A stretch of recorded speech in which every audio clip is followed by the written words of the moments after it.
Bonjour à tous, vous avez été nombreux à me le demander et il est enfin là, voici le test du Xiaomi Mi 9.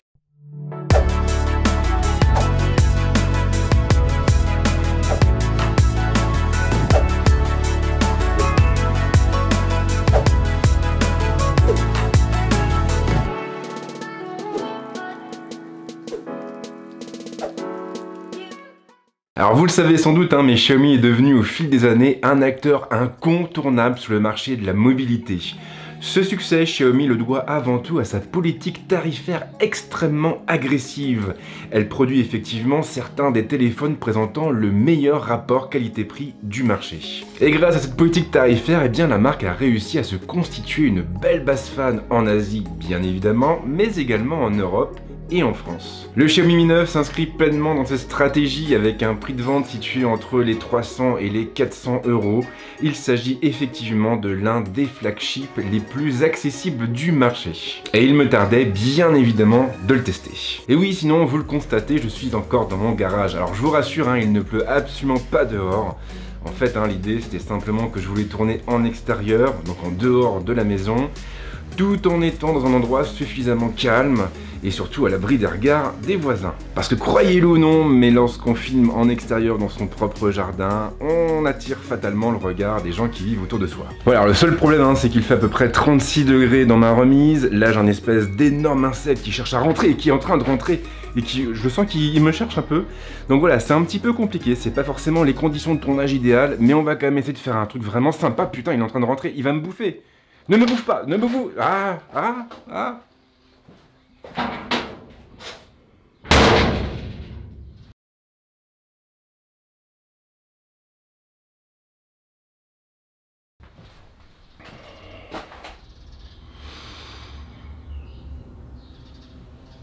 Il est toujours là, ce bâtard.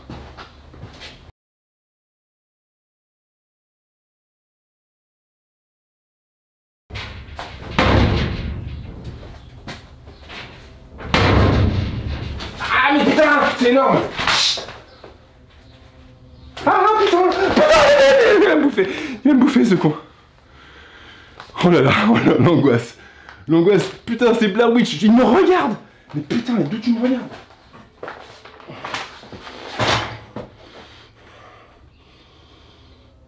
Putain, il me regarde, c'est quoi ce bordel?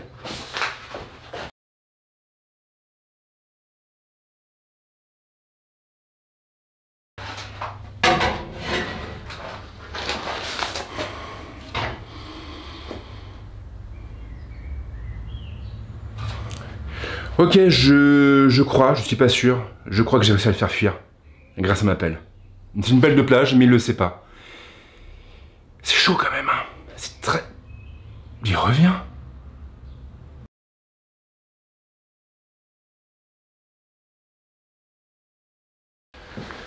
Ouh.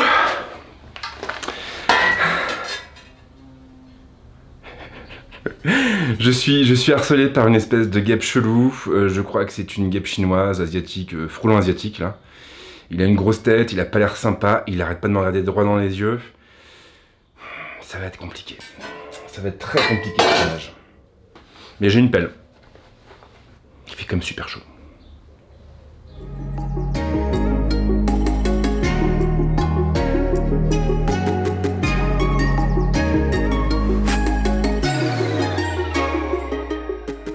Et on ouvre tout de suite le bal avec tout ce qui a trait au design et à l'ergonomie du Xiaomi Mi 9. Le Xiaomi Mi 9 rappelle inévitablement tous les flagships du marché. Comme eux, il hérite d'un boîtier en verre renforcé par un châssis en métal. L'ensemble est bien assemblé et le terminal est très agréable en main grâce à sa plaque arrière légèrement incurvée. Rien à dire de particulier non plus au niveau de l'assemblage, le téléphone est bien construit.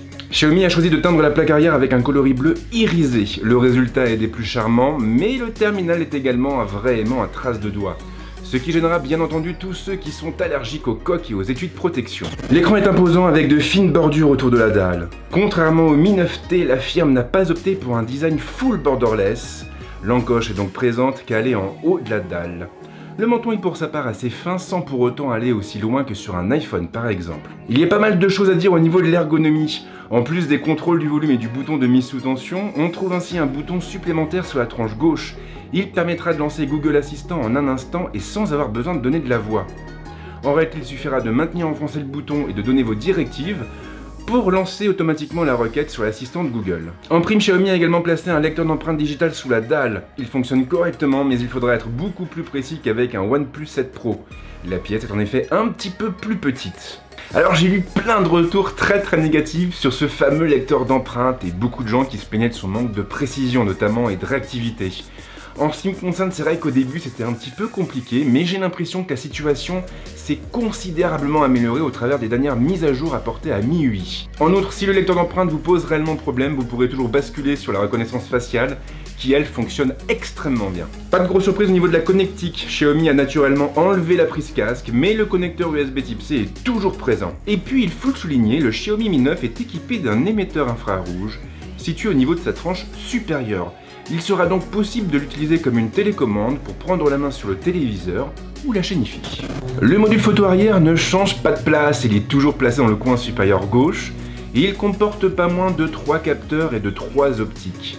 L'optique du haut est cerclée de métal, une coquetterie que l'on retrouve sur tous les derniers appareils de la marque, et notamment sur le Redmi 7A. Alors sinon, il y a beaucoup de gens qui ont reproché au Mi 9 d'offrir un niveau de finition en deçà de ce que propose le Galaxy S10 par exemple, ou encore le Huawei P30 Pro. Et ça, pour moi, je vous le dis directement, c'est un faux débat.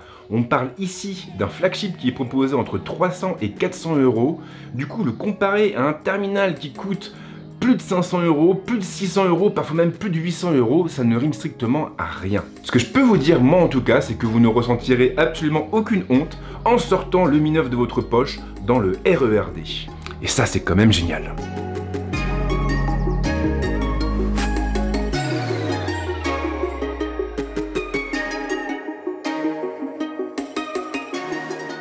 Vous le savez, généralement, après avoir parlé de design et d'ergonomie, on rebondit généralement sur l'écran, le processeur ou encore l'autonomie.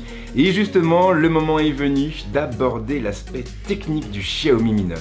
Sur le papier, le Xiaomi Mi 9 a de sacrés atouts à faire valoir. Alors déjà, le terminal est doté d'un écran de 6,4 pouces et la marque a opté pour une dalle OLED avec une définition de type Full HD+, soit du 2340 par 1080. L'écran est également compatible HDR et il est en plus recouvert d'une vitre traitée au Gorilla Glass 6. En pratique, cet écran s'en sort extrêmement bien, il suffit de lancer la lecture d'une vidéo sur Netflix pour s'en rendre compte. L'image est nette, avec une belle colorimétrie et un contraste bien marqué. Étrangement, je n'ai pas trouvé les couleurs trop vives, au contraire la colorimétrie tombe assez juste et c'est suffisamment rare pour être signalé, encore plus sur une dalle OLED. L'encoche pour sa part n'est pas franchement gênante et on finit même très vite par l'oublier complètement. De toute façon, lorsque vous lancerez Netflix, un bandeau noir apparaîtra autour de l'encoche pour la dissimuler complètement à vos yeux. Parlons maintenant de puissance et de SoC. Le Xiaomi Mi 9 est animé par un Snapdragon 855 et donc par la toute dernière puce haut de gamme de Qualcomm. On est donc sur une architecture en Kryo 485 avec pas moins de 8 cœurs cadencés à 2,84 GHz.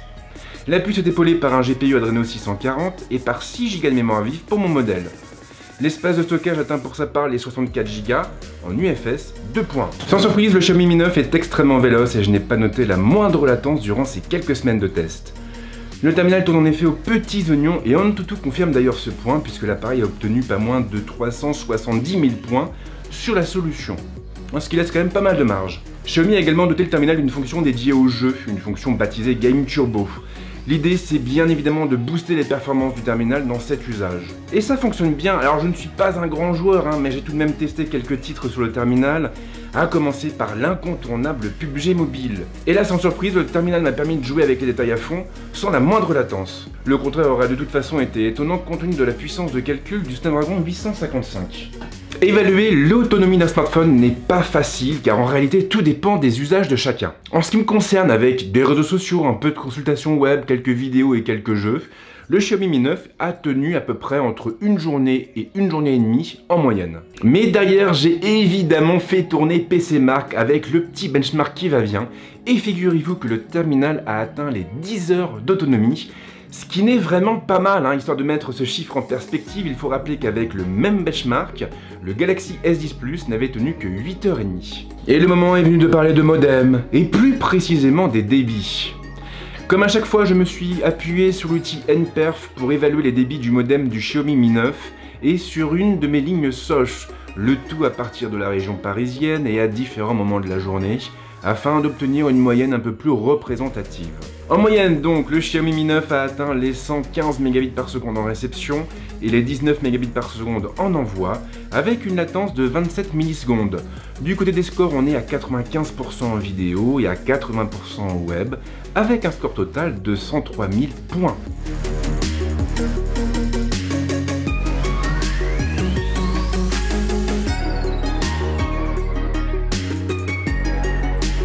Et le moment est bien évidemment venu de parler de photos, de vidéos et de sons, et on va voir que le Xiaomi Mi 9 propose quand même 2 ou 3 trucs assez sympas de ce côté-là. Le Xiaomi Mi 9 est le tout premier téléphone de la marque à proposer un module photo triple. Xiaomi est d'ailleurs parti sur une configuration solide.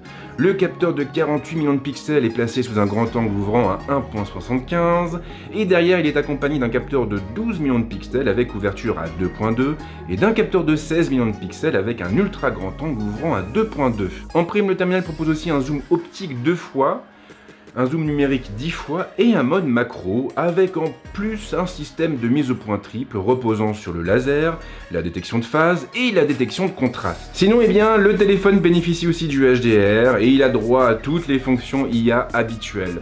Il sera donc en mesure de déterminer le type de scène photographiée et d'agir en conséquence. De jour, le module photo du Xiaomi Mi 9 fait sensation et le téléphone est ainsi capable d'obtenir des images très piquées en grand angle avec une colorimétrie assez juste en prime. La dynamique est perfectible en revanche, et ce même si les dernières mages ont tout de même un peu amélioré la situation. La mise au point est fulgurante pour sa part et elle tombe à chaque fois juste. De manière générale, je n'ai pas noté d'effet de pompage ou même de quelconques erreurs sur ce terrain. Et ce, même sur des scènes très chargées. En intérieur, le terminal est un peu moins à l'aise, c'est vrai, mais il sera tout de même capable de sortir des photos avec une belle sensation de netteté. La colorimétrie reste correcte et la balance des blancs tombe assez juste. J'avais peur de voir des artefacts surgir dans les ombres, mais la montée en sensibilité est bien maîtrisée. Comme indiqué un peu plus haut, le Xiaomi Mi 9 propose 3 focales différentes. En plus du grand angle, on a un ultra grand angle et un zoom.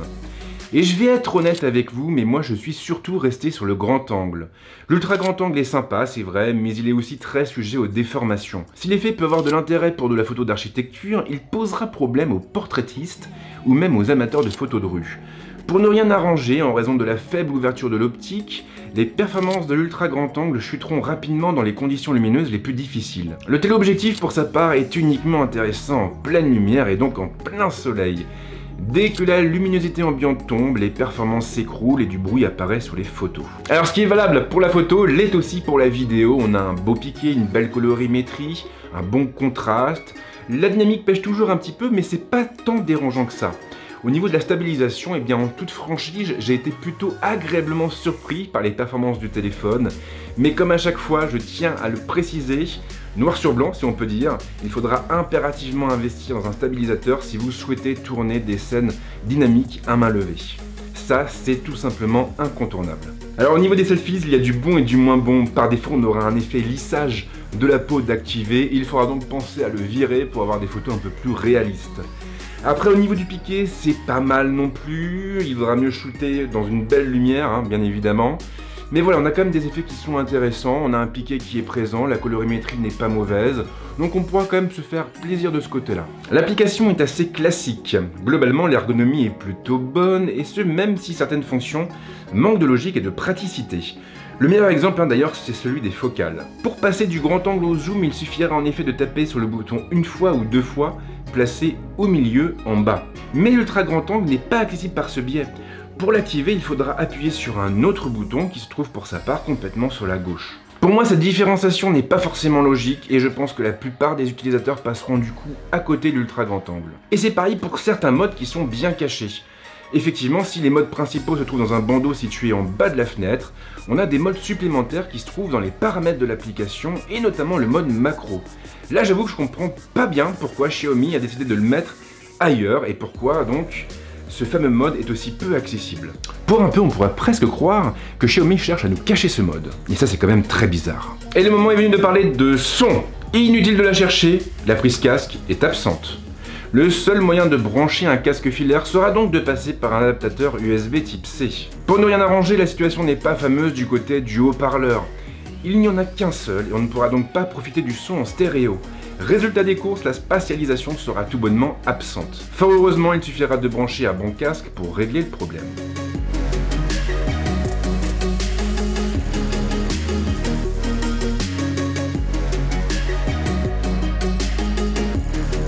Et voilà, ce test touche à sa fin. Alors c'est vrai, je n'ai pas évoqué la partie logicielle, mais sachez-le, ce n'est pas un oubli. En réalité, c'est complètement voulu et assumé.